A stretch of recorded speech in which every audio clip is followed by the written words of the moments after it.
அதனால நான் கொடுத்த வீடியோ ஆதாரத்தை அடிப்படையா வச்சு என்னுடைய கட்சிக்காரர்களுக்கு ஜாமீன் கொடுத்து நீதி வழங்கணும்னு கேட்டுக்கிறேன் யுவர் ஆனர்.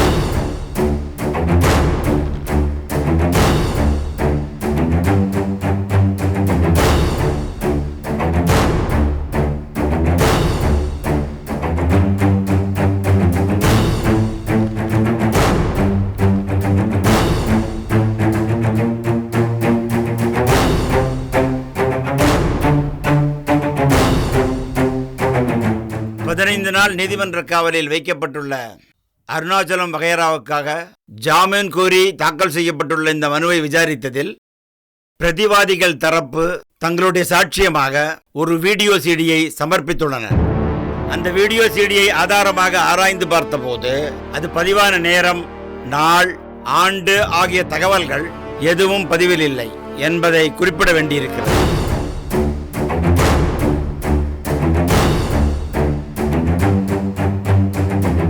போன்ற சான்றாவணங்களை கவனத்தில் கொள்ளும் போது கடைபிடிக்க வேண்டிய நடைமுறைகளை இந்தியன் எவிடன்ஸ் ஆக்ட் நமக்கு வழங்கி இருக்கிறது.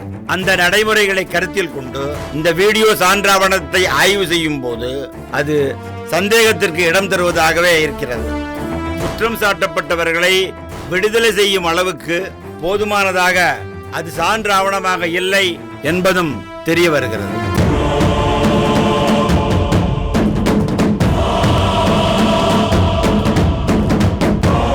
விக்டிம் ரோஹித் இன்னும் தீவிர சிகிச்சையில் உயிருக்கு அபாயகரமான கட்டத்தில் இருந்து வருகிற நிலையில் குற்றம் சாட்டப்பட்டவர்களை விடுவிப்பது உச்சிதமல்ல என்ற அரசு தரப்பு வாதத்தை ஏற்று இந்த ஜாமீன் மனு தள்ளுபடி செய்யப்படுகிறது.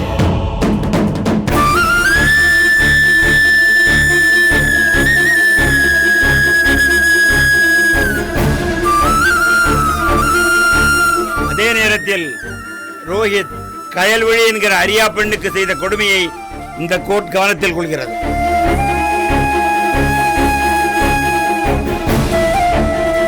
இது தொடர்பாக பாதிக்கப்பட்ட பெண்ணாகிய கயல்விழியிடமிருந்து புகார் ஒன்றை பெற்று தமிழ்நாடு பெண்கள் இன்னல் தடுப்பு சட்டத்தின் கீழ் அதனை தனி வழக்காக பதிவு செய்து ரோஹித்தின் மேல் சட்டபூர்வமான நடவடிக்கை எடுக்க வேண்டும் என்று இந்த கோர்ட் காவல் ஆய்வாளருக்கு உத்தரவிடுகிறது.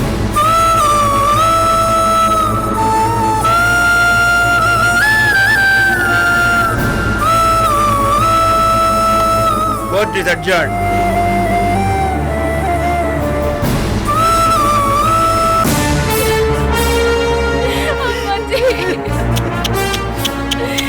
So sad.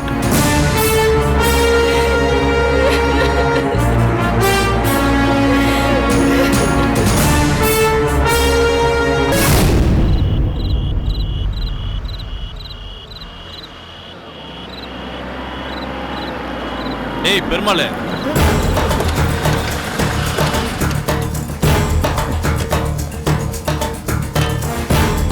ஏண்டா கலவனிப்பல, என்னடா ஆளை பார்த்தது முழிக்கிற?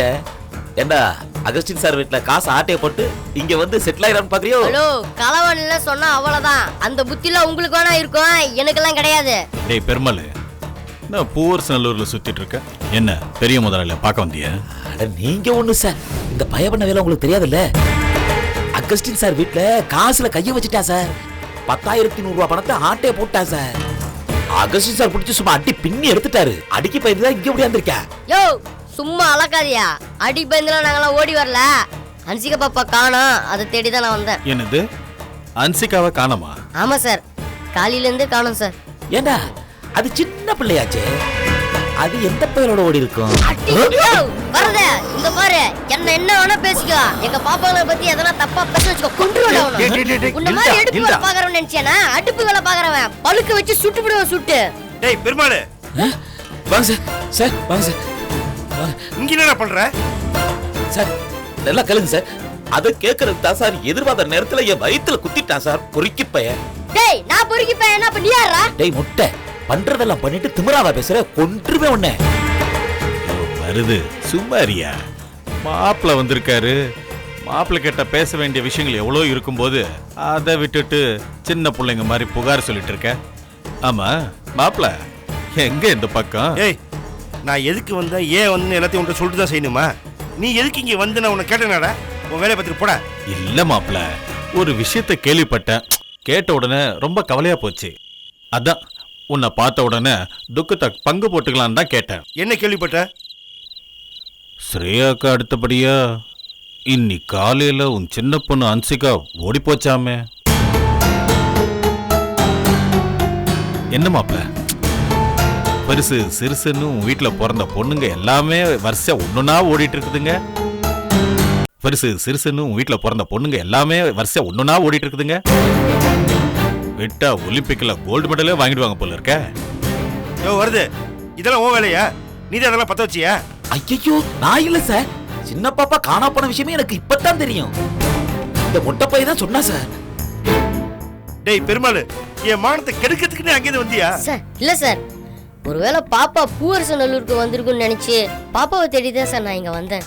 அட, அவன் வந்தது இருக்கட்டும் மாப்ள, நீ எதுக்கு இங்க வந்த? பொண்ணு தேடி வந்தியா இல்ல மாமனார் தேடி வந்தியா? பொண்ணு தேடி வந்திருந்தா சாரி, பொண்ணு இங்க வரல. மாமனார் தேடி வந்திருந்தா அதுக்கும் சாரி, மாமனார் இங்க இல்ல. என்ன மாப்ள முழிக்கிற? மாமனார் எங்க போனாருன்னு யோசிக்கிறியா? மாமனாரு மாமியார் வீட்டுக்கு போயிருக்காரு. யோ வருது, மாப்பிள்ளைக்கு மாமியார் வீடுன்னா என்ன தெரியல போல இருக்கு. சொல்லியா என்னன்னு? மாமியார் வீடுன்னு ஜெயில தான் சாரு சொல்றாரு. என்னது? ஜெயிலா? ஆமா மாப்ள, ஜெயில தான் மாமியார் வீடுன்னு சொன்னேன். உன் மாமனார மாமியார் வீட்டுக்கு போலீஸ் வண்டியில ஏத்தி நேத்து தான் மாப்பிள்ளை இப்ப மாதிரி ஊர்வலமா அமுச்சு வச்சேன். டேய் என்னடா பண்ணீங்க? அவர் எதுக்காக ஜெயிலுக்கு போகணும்? ஏய் அப்படி என்ன தப்பு பண்ணாரு அவரு? டேய் என்ன பண்ணாரு? என் பையனை ஒழிச்சு கட்டுறதுக்காக திட்டம் போட்டாரு. அவரோட பையனையும் மாப்பிளையும் ஏவிட்டு ரோஹித்தை அடிச்சு கொலை பண்ண பார்த்தாரு. அதோட விளைவு தான் இப்ப ஜெயிலுக்கு போயிருக்காரு. டேய் மாப்பிள, அனாவசியமா என்ன தொந்தரவு பண்ற யாரா இருந்தாலும் சரி, பெத்த அப்பாவா இருந்தாலும் சரி, இதுதான் கேத்தி, பார்த்து வச்சுக்க. டேய் கேசவா, டேய் நீ ஒரு மனுஷனாடா? சொந்த அப்பாவே உள்ள தள்ளிட்டியடா. டேய் உங்க அப்பா கூட நான் எவ்வளவோ சண்டை போட்டுருக்கேன், ஆனா நான் கூட இப்படி ஒரு காரியத்தை பண்ணதில்லடா. டேய் நீ வெறும் உதாரண சவுண்ட் பார்ட்டி வெத்து வேட்டு. ஆனா நான் அப்படி கிடையாது. சும்மா பிலிம் காட்டுற வேலையெல்லாம் வச்சுக்க மாட்டேன். மனசுல ஒண்ணு நினைச்சிட்டேன்னா செஞ்சிருவேன். சார் இதெல்லாம் ரொம்ப அநியாயம் சார். பெரிய ஐயா மேல இப்படி ஒரு பழி போட்டீங்களா சார்? பாத்தீங்களா சார், பிள்ளை பூச்சினை விட்டு வச்சா எப்படி குடையறா பாருங்க. இவனெல்லாம் ஒரே சாத்தா சாத்தி அப்படியே மண்ணுல வச்சு காலை வச்சு தேய்ச்சி விடுறோம் சார். டேய் தேடா தேடா பார்க்கலாம். தேய்க்கிறதுக்கு தூக்குன காலே காணாம போயிரும், பாக்குறியா? வருதே, இதுக்கெல்லாம் காரணம் நீதான்டா. முதல்ல உனக்கு இருக்குடா ஒரு நாளைக்கு. சார் பாத்தீங்களா சார், பாத்தீங்களா இந்த பையன் என்ன பேச்சு பேசுறாங்க பாத்தீங்களா சார்? நீங்க இருக்கிறதுனால அவனை சும்மா விடுறேன். அட என்ன வருது, அவங்கிட்ட போய் இவனை பத்தி கம்ப்ளைண்ட் பண்ணிட்டு இருக்க? அவனே பொண்ணு காரணம் துக்கத்துல வந்திருக்கா, இவனை பத்தியா கவலைப்படுவான்? என்ன விஷயம் மாப்ள? ஸ்ரேயா ஓடி போனா பாரு, அப்பவே உன் வீட்டுல இருக்கிற மத்த பொண்ணுங்களுக்கு குளிர் விட்டு போச்சு. ஓஹோ, ஓடி போறது நம்ம வீட்டு பண்பாடு போல இருக்கு அப்படின்னு நினைக்க ஆரம்பிச்சிட்டாங்க அவங்க. இப்ப அக்கா ஸ்கூலுக்கு போனா அதை பார்த்து தங்கச்சியும் ஸ்கூலுக்கு போனா ஆசைப்படுற மாதிரி, அக்கா ஸ்விம்மிங் கிளாஸ் போனா அதை பார்த்து தங்கச்சியும் ஸ்விம்மிங் கிளாஸ் போற மாதிரி, அக்கா ஓடி போனா அதை பார்த்து தங்கச்சி கூட ஓடி போனா போல இருக்கு. நீ முதல்ல கரெக்ட் பண்ணிருக்கணும், விட்டுட்டேன். முதல் கோணல் முற்றும் கோணங்கள் மாதிரி ஆயிப்போச்சு. டேய் கேசவா, சிங்க நோயில படுத்திருந்தா எலி அது மேல ஏறி விளையாடுமா? டேய் எதுக்குடா சிங்கத்தெல்லாம் கேவலப்படுத்துற? விட்டுற. சரி சரி, உனக்கு டைம் ஆச்சு, நீ கிளம்பு கிளம்பு கிளம்பு. இல்லனா உன் வீட்டுல பிரச்சனை இடம்பா. நீ பாட்டுக்கு சின்ன பொண்ணு தேடி இங்க சுத்திட்டு இருக்கும் போது மூத்த பொண்ணு எங்காவது ஓடி போச்சுன்னா எதுக்கு ஒம்பு? இருக்கிற ஒரு பொண்ணாவது காப்பாத்து வச்சுக்க. கிளம்பு கிளம்பு கிளம்பு மாப்ள. டேய் ஒரு மானங்கட்ட பையல மகனா பெத்துட்டு இந்த ஆட்டம் ஆடுறியா? ஏய் 3 பொண்ணுங்களால நான் படுற கஷ்டத்தை விட 3 மடங்கு கஷ்டத்தை நீ பெத்து வச்சிருக்க. பொறுக்கி பையல நீ பட போறியலே பாடுறா. டேய் போடா போ. என் பையனை பத்தி உனக்கு என்னடா தெரியும்? அவனை அசிங்கப்படுத்தினவங்களை எல்லாரையும் எவ்வளவு கிளவரா திட்டம் போட்டு பழி வாங்கியிருக்கா தெரியுமா உனக்கு? அதெல்லாம் உனக்கு புரியாதுங்க.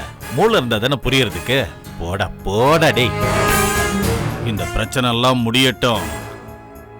அதுக்கப்புறம் என் பையனை வச்சு உனக்கு வைக்கிறேன்டா ஆப்பு. பாப்போண்டா. நான் சொல்றேன், இப்ப எழுதி வச்சுக்கடா. உன் பையன் உனக்கே ஆப்பு வைக்கிறானா இல்லையான்னு பாரு. உன்னோட கேடுகாலம் உன்னோட பையனால தான்டா வரும். நீ நொந்து போய் கதற போறடா, பார்க்கலாம்டா. வெக்கங்கட்ட பையன்.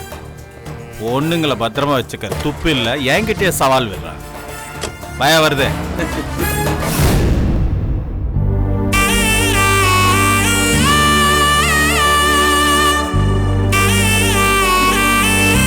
உண்மைய பொய்ன்னு சொல்ற காலம் ஆயிப்போச்சு.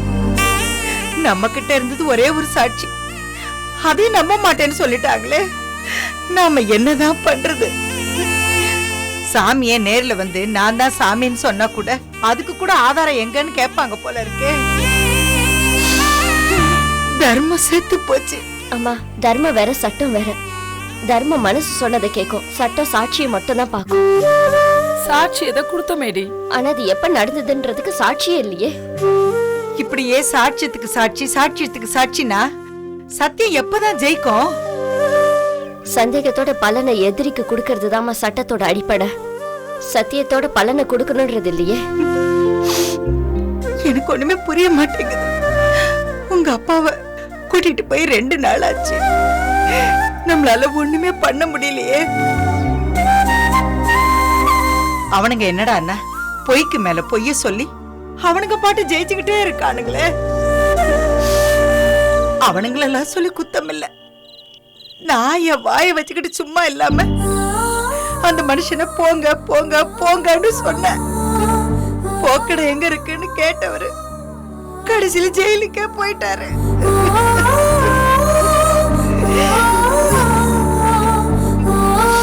எவ்வளவு பெரிய மனுஷன் அவரு.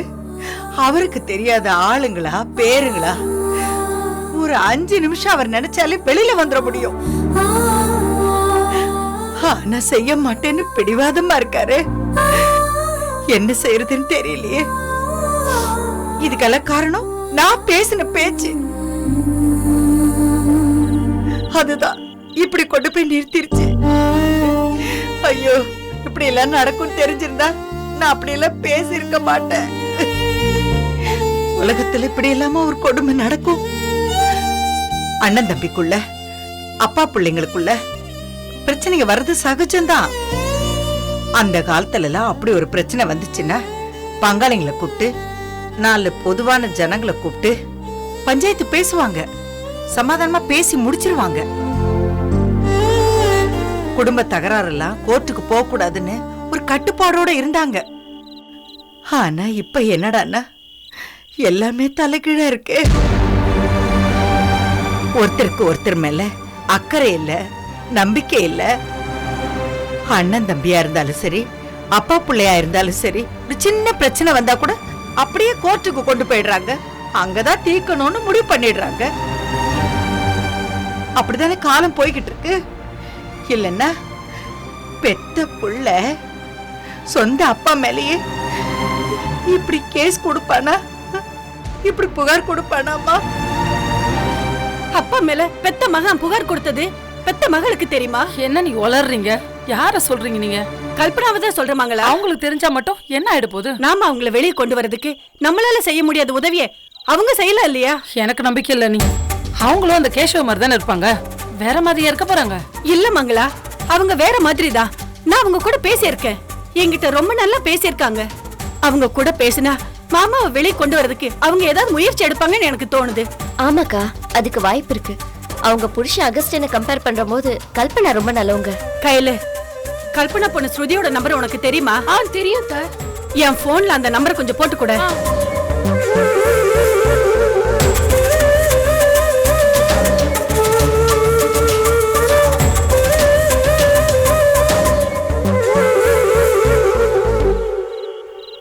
ரிங் போதத்த.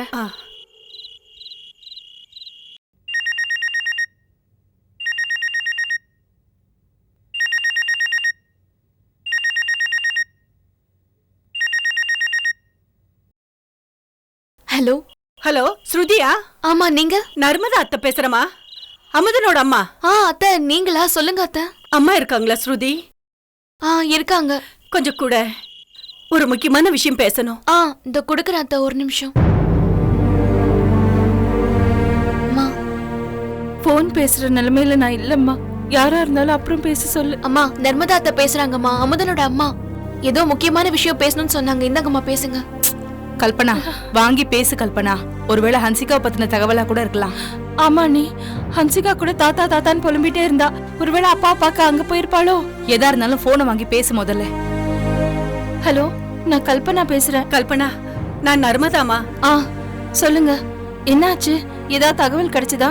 இல்லங்க, ஒரு தகவலும் இல்ல. அதான் உங்க உதவி கேட்கலான்னு போன் பண்ணேன். எங்க உதவியா? என்ன சொல்றீங்க? நானே உதவி இல்லாம தானே இங்க உட்கார்ந்துட்டு இருக்கேன். இல்லங்க, நீங்க அப்படி சொல்லக்கூடாது. ஏன்னா மாட்டிக்கிட்டு இருக்கிறது உங்க அப்பா. எங்க அப்பாவா? நீங்க என்ன சொல்றீங்க? நீங்க எதை பத்தி பேசுறீங்க? உங்க அப்பாவை போலீஸ் அரெஸ்ட் பண்ணி கூட்டிட்டு போயிட்டாங்களே, அந்த விஷயத்தை பத்தி தான் பேசுறேன். என்ன சொல்றீங்க? எங்க அப்பாவியா? எங்க அப்பாவை அரெஸ்ட் பண்ணிட்டாங்களா? என்ன நர்மதா சொல்றீங்க? அப்பாவை அரெஸ்ட் பண்ற அளவுக்கு என்னங்க பிரச்சனை? சும்மா இருந்த மனுஷன் மேல உங்க அண்ணன் கேஷவ் கொலைக்கேசு கொடுக்க போய் மாமாவ, என் வீட்டுக்கார, பிள்ளைங்கள, மங்களா வீட்டுக்காரர எல்லாத்தையும் அரெஸ்ட் பண்ணி கூட்டிட்டு போயிட்டாங்கம்மா. என்னது? கேஷவ் எங்க அப்பா மேல புகார் கொடுத்தானா? புகார் கொடுக்கற அளவுக்கு எங்க அப்பா அப்படி என்னங்க தப்பு பண்ணாரு? மாமா ஒண்ணும் பண்ணலங்க, அவர் அமைதியா தான் இருந்தாரு.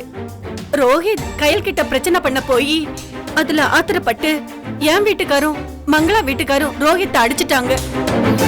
அத ஒரு பெரிய பிரச்சனையாக்கி ரோஹித்த எங்க வீட்டு ஆம்பளைங்க எல்லாம் சேர்ந்து கொலை பண்ண முயற்சி பண்ணதா உங்க அண்ணன் புகார் கொடுத்துட்டாரு. அப்படியா? நீங்க சொல்றத கேட்கும் போது எனக்கு தலையே சுத்துது. ஏற்கனவே இங்க இருக்கிற பிரச்சனையில எனக்கு என்ன சொல்றதுன்னே புரியல. ஒரு நிமிஷம் இருங்க நர்மதா. எங்க அண்ணி ஆர்த்தி பக்கத்துல தான் இருக்காங்க. அவங்க கிட்ட போனை கொடுக்கறேன். நீங்க எல்லா விஷயத்தையும் அவங்க கிட்ட சொல்லுங்க. குடு. ஆர்த்தி அங்கதான் இருக்காங்களா? அவங்க கிட்ட சொல்றாங்க. அண்ணி, பிரச்சனையே அவங்களோட புருஷன் புள்ளையும் சம்மந்தப்பட்டதுதான். அப்படி இருக்கிறப்ப இத பத்தி அவங்க கிட்ட பேசினா சரியா வருமா? அக்கா, ஆர்த்தி மேடம் ரொம்ப நல்லவங்க, நியாயத்தை நியாயம்னு சொல்றவங்க. அண்ணி, நீங்க பேசுங்க. போனை லவுட் ஸ்பீக்கர்ல போடுங்க. அப்பதான் பேசுறது எல்லாருக்குமே கேட்கும். ஹலோ ஹலோ, நர்மதா, நான் ஆர்த்தி பேசுறேன்.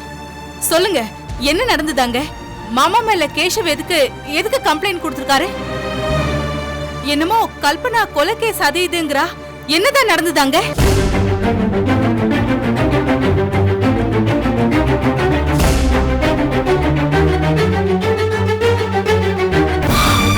எல்லா பிரச்சனையுமே ரோஹித்தால வந்ததுதாங்க. என் வீட்டுக்காருக்கோ மங்களா வீட்டுக்காருக்கோ ரோஹித்த கொல்லணும்ன்ற நோக்கம்லாம் கிடையாது. அவன் மறுபடியும் கையல் விஷயத்துல எந்த பிரச்சனையும் பண்ணக்கூடாதுன்னு நினைச்சுதான் அவனை அடிச்சாங்க. அந்த அடிக்குதான் ரோஹித்தும் உங்க வீட்டுக்காரும் சேர்ந்து இவ்வளவு நாடகம் நடத்திட்டாங்க. ஐயோ, ரோஹித் ரொம்ப கீழ்த்தரமா நடந்துப்பான்னு எனக்கு தெரியும். ஆனா கேஷவ் இவர் இவ்வளவு தூரம் போவார்னு நான் கொஞ்சம் கூட நினைக்கல. மாமாவையும் மத்தவங்களையும் வெளியே கொண்டு வரதுக்காக கோர்ட்ல நாங்க வச்ச வாதமும் காட்ட ஆதாரமும் எதுவுமே செல்லுபடி ஆகல. இப்ப என்ன பண்றது எங்களுக்கு ஒண்ணுமே புரியல. அதான் கல்பனா கிட்ட உதவி கேட்கலான்னு போன் பண்ண. ஆனா நீங்க அங்க இருப்பீங்க, எங்களுக்கு சாதகமா போவீங்க நாங்க எதிர்பார்க்கவே இல்ல. அது ஒண்ணும் இல்ல, கல்பனா வேற ஒரு மன உளைச்சல்ல இருக்கா. அவ இப்ப இருக்கிற நிலைமையில பாவம், அவளால எந்த உதவியும் செய்ய முடியாது. பாருங்க, உங்களுக்கு பண்ண வேண்டிய உதவி எதுவா இருந்தாலும் நான் பண்றேன். முதல்ல அங்க யாரெல்லாம் இருக்கீங்க சொல்லுங்க. நாங்க பொம்பளைங்க எல்லாருமே இங்க தாங்க இருக்கோம். அத்தை, மங்களா, கயலு, வேலு. அலமு அங்கதான் இருக்காளா? இருக்க மேடம். அலமு, என்ன அலமு இன்னும் என்ன மேடம்னு தான் கூப்பிடுற? சரி, அந்த பிரச்சனையே அப்புறமா பாத்துக்கலாம். எனக்கு இப்ப ஒரே ஒரு தகவல் மட்டும் சொல்லுங்க. ரோஹித் அட்மிட் ஆயிருக்கிற ஹாஸ்பிட்டல்ல சிசிடிவி கேமரா இருக்கா? அது தெரியலங்க, நாங்க யாரும் அந்த ஹாஸ்பிட்டலுக்கு போகவே இல்ல. அப்ப அந்த ஹாஸ்பிட்டலுக்கு போங்க, போய் பாருங்க. சிசிடிவி கேமரா அங்க இருக்கான்னு செக் பண்ணுங்க. அதுக்கப்புறம் என்ன செய்யறதுங்கறத நான் சொல்றேன். சரிங்க, நாங்க போய் பார்த்துட்டு சொல்றேங்க. பாருங்க, இனிமே கூப்பிடுறப்ப கல்பனாவை நீங்க டிஸ்டர்ப் பண்ண வேண்டாம். நான் என்னோட நம்பரை உங்களுக்கு SMS பண்றேன்.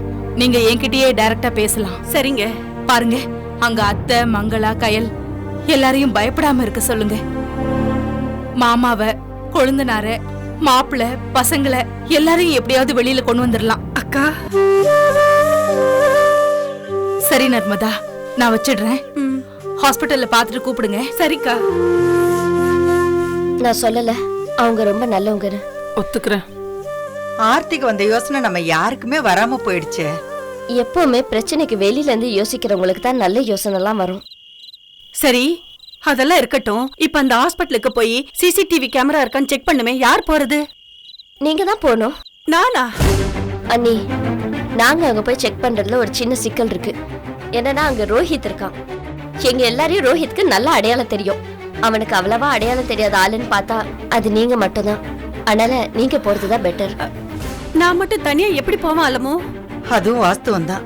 அந்த படுபாவி இருக்கிற ஆஸ்பத்திரியில நீ தனியா போறது அவ்வளவு நல்லது இல்ல. யாராவது கூட துணைக்கு இருந்தா நல்லா இருக்கும். நான் வேணும்னா போகட்டுமா மாச்சி? நீயா? இவ்வளவு அவனுக்கு அவ்வளவா தெரியாது இல்ல. எதுக்கும் ஜாக்கிரதையா போயிட்டு வாங்க. நர்மதா பாத்து. நான் பாத்துக்கிறேன். சரி அம்மா, ஜாக்கிரதை. வர மங்களே, வர அத்தை, வர அலமோ.